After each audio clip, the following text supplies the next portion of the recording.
Hey, welcome to Postpartum Reframed, your guide to biblical joy. On this podcast, I'll discuss about the who, what, why, and hows of cultivating and practicing biblical joy in the first year postpartum. I'm your host, Kendall. I'm a wife and mama to 4 amazing children who you may hear in the background sometimes of this podcast.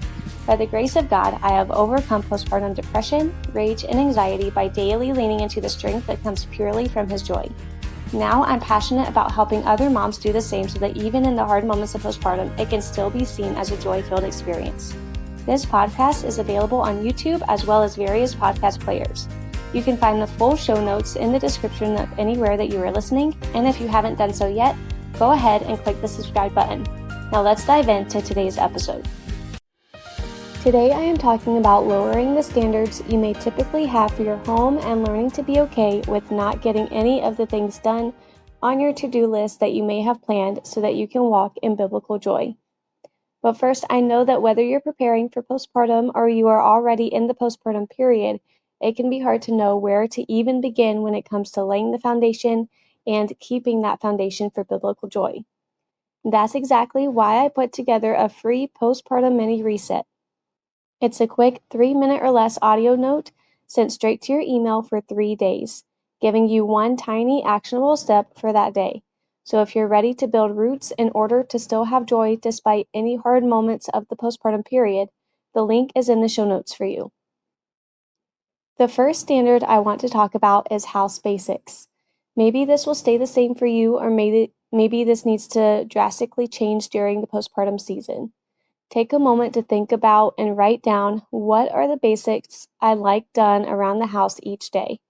These will be the things that when you go to sleep at night, you're able to sleep well because at least those tasks are done.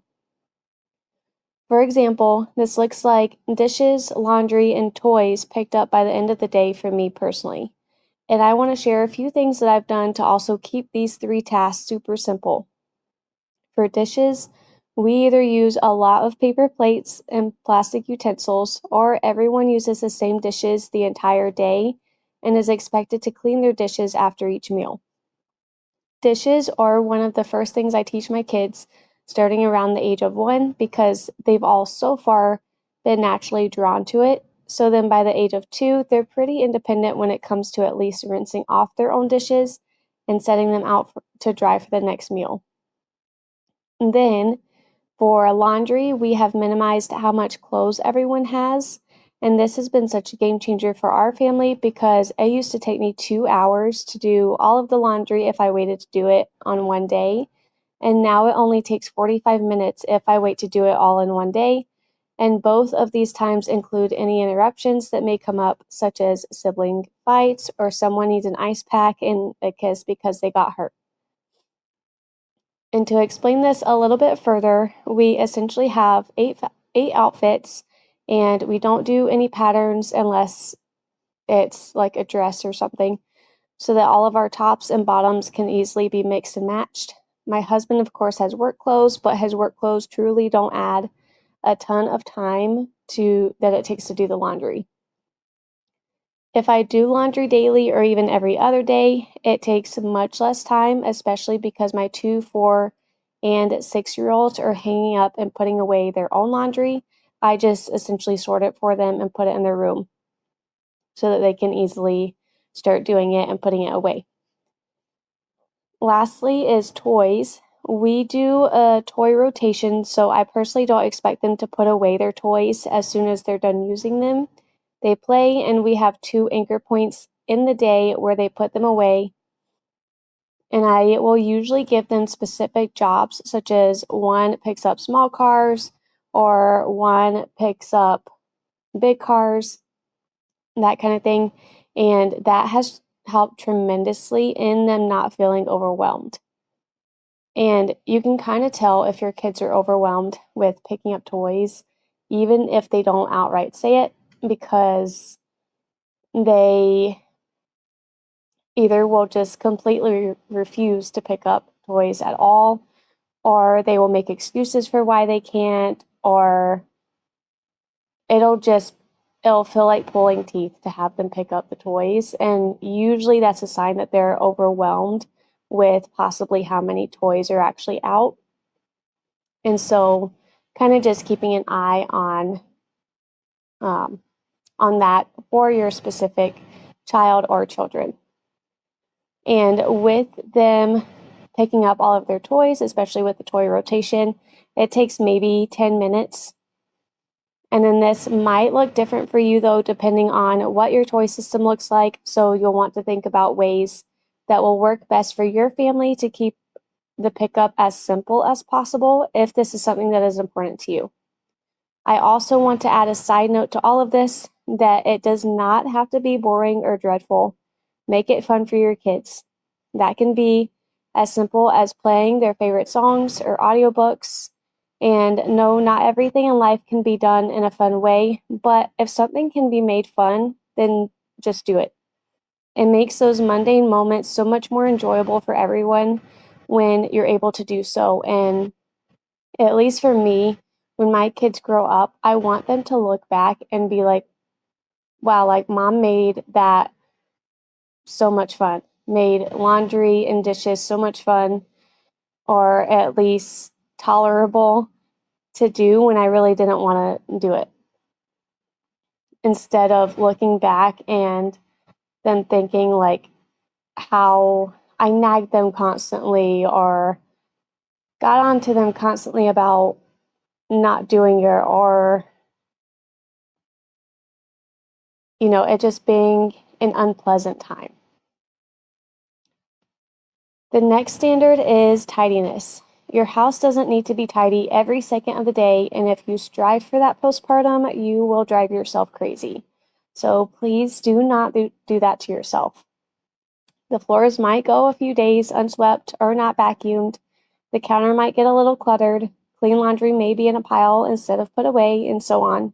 And that is all okay. If that stuff is important to you, let the people in your life that are there to support you know so that they can help with that stuff.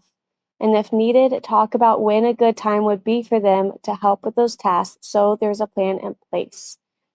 By talking about that ahead of time, then that way you can just kind of go on about your day and you don't have to worry about any sort of nagging other people, especially when it comes to like your husband, or like asking when other people are going to help or anything like that. Like you have a plan in place, everyone knows what's expected and what's needed, and everyone's just on the same page. And then the last standard is your to-do list, which I prefer to actually call preference list. I'm not sure of the psychology behind it, but for me, a to-do list tells my brain that everything on that list has to get done by the end of the day. Otherwise, I failed and didn't get anything done. However, when I started naming it preference list instead, especially after becoming a mom, it allowed my brain to relax and look at the list more optimistically. Like, okay, I didn't get anything on this list done, but my son was having an extra hard time today and I was able to comfort him. Or, yay, I got something done on this list. We'll try again tomorrow for the other things. I also highly suggest not having a super long list for the day in the postpartum period. What I suggest instead is to have a running to-do list either written down in a notebook so you can close it and not see it constantly, or on your phone in your notes app. Then each day only have 1 to 3 things that you would prefer to get done. Of course, there are times where certain tasks need to get done, and that's where you do want to intentionally think about when it will get done. For example, if I need to make a phone call, I will either save that for when my husband is available that day to take over, or I will do it during nap time and quiet time. And yes, as much as possible, I do have all of the kids on the same schedule for nap time and quiet time. If there's zero time where either my husband isn't available due to working longer hours or the kids' naps and quiet times just don't line up, I set everyone up outside either with water, mud, or toys, and I'm very clear about what's expected while I'm on the phone. The baby I will put in a carrier if possible and tolerated, or will just hold on or will just hold, all depending on the age. My kids usually stop liking any sort of carrier or wrap around 4 months old, so that's kind of when I'll just hold them and walk around with them while I'm on the phone.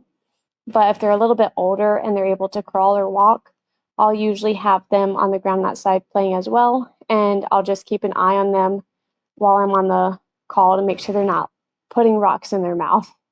So all of that to say that if you do have things that absolutely must be done, either utilize the support you have if possible, and if you don't have support, there are ways to still get those tasks done. It just takes more intentionality and sometimes creativity. Well, thank you so much for listening to the Postpartum Reframed podcast today. If this helped, encouraged you, or you have a question, please take a few moments to comment, leave a review, or share it with another mama who could benefit from this type of content. Let's create a world where women can have a joy-filled postpartum together. And if you're ready to move from survival mode to biblical joy today, click the link in the show notes to grab my free 3-day mini reset, Reframing Postpartum. It's designed to help you shift your perspective and find peace in just 3 days. You'll also join our email community for weekly encouragement every Tuesday. I'll see you next Friday.